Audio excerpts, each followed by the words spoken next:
guys, welcome back to my channel. I am so sorry that I did not upload a video last week. As you know, I was sick the week before, and then the following week my face decided to just break out in hives. I think it was probably due to some cheaper concealer that I was using, but I'm just trying to get my skin to settle down. It is a little bit better now, but I looked like the Thing from Fantastic Four. It was horrible. So anyway, this week I kind of have a weirder DIY for you. It's kind of a DIY gone awry. I think I may start a series. Not that I'm intentionally gonna start a series, but it's just, you know, how DIYs go sometimes. Sometimes they're not super successful. So I'm just gonna take you along the journey with me through the week of trying to get these side tables to the vision that I had in my mind. So this is the current setup of the side tables. I have them up in my guest room. Please ignore that artwork. I did that a long time ago and it has yet to find a wall, a permanent wall. Do you have to show off in the video? Rude. Anyway, they're nice. I picked up these tables at Goodwill. They were, I believe, $11 a piece. And they have this detail on the side. I'll show you on another clip, but I'm not too fond of it. I'm going to see if I can take it off. If not, I'll just paint over it all because you really can't tell. But the plan is to paint the bottom legs white and stain the top. I'm going to try to stain the top and see if I even like that before I paint, because if not, I'll just paint over it. But yeah, this is what I have so far, and I'll keep you guys updated with the progress. Are you showing off now?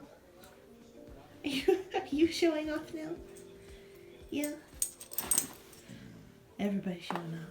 Everybody needs a camera. Everybody needs a camera. Yeah? Okay. So I've made the mistake before of sanding things inside the house, and it's not a good idea because it gets absolutely everywhere. And not just in your area, it gets on your kitchen counters, on your cabinets, in your bathroom. It's weird. So I went ahead and took the side tables outside. So this is what I'm using to sand it down. I have a medium grit 150 and a 220 grit fine. I'm gonna do this to roughen it up. I'm trying to sand around the edges, just trying to make it smoother.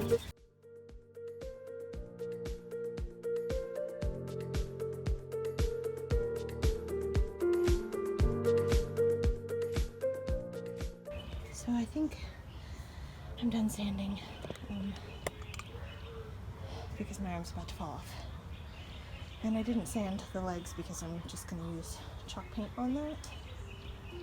So after sanding them down, just the tops as I mentioned, I didn't sand the bottoms. I just cleaned the entire table, top and the legs, just to remove any dirt and sawdust and make them all nice and clean. Then I dried them off and let them sit for a couple hours to fully dry before attempting to stain the top.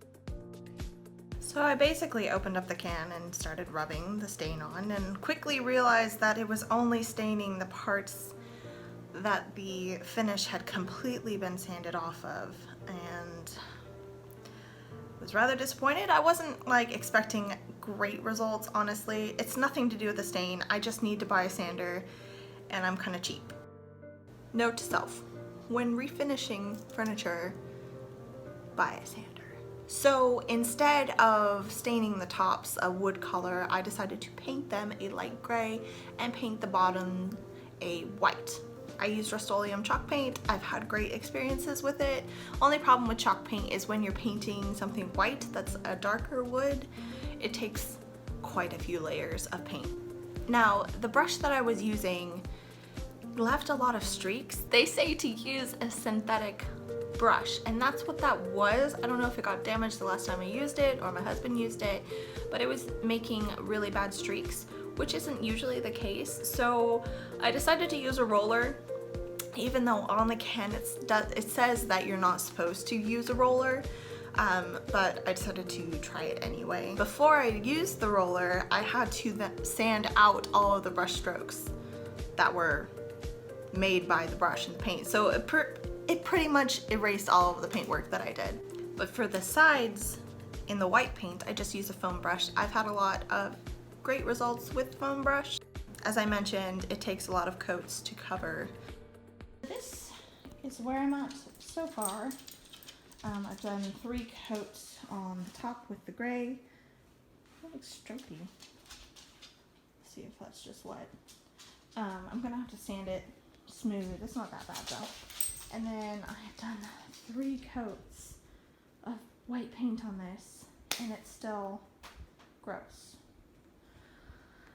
and patchy. And I love chalk paint, but painting chalk paint on wood that's dark it just takes forever.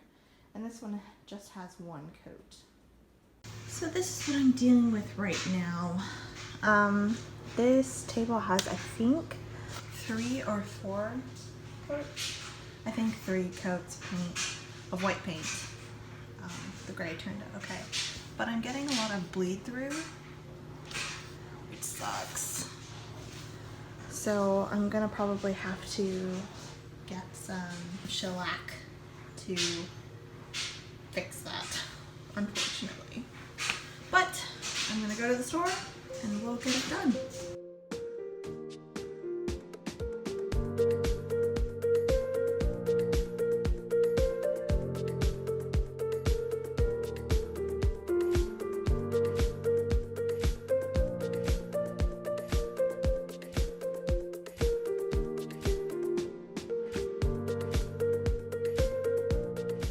See, it looks like I just missed painting there, but I swear I have painted it over and it just keeps bleeding through.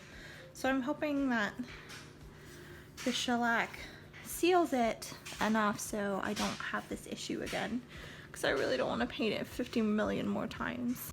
So many layers of paint. I don't want to paint anything else for like months. I don't want to paint anything.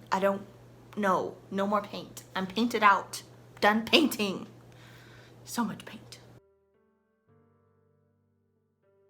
So after letting the shellac dry, I then painted over it with 1 more layer of chalk paint, sanded the top, and then sealed it all with the Rust-Oleum chalk paint finish.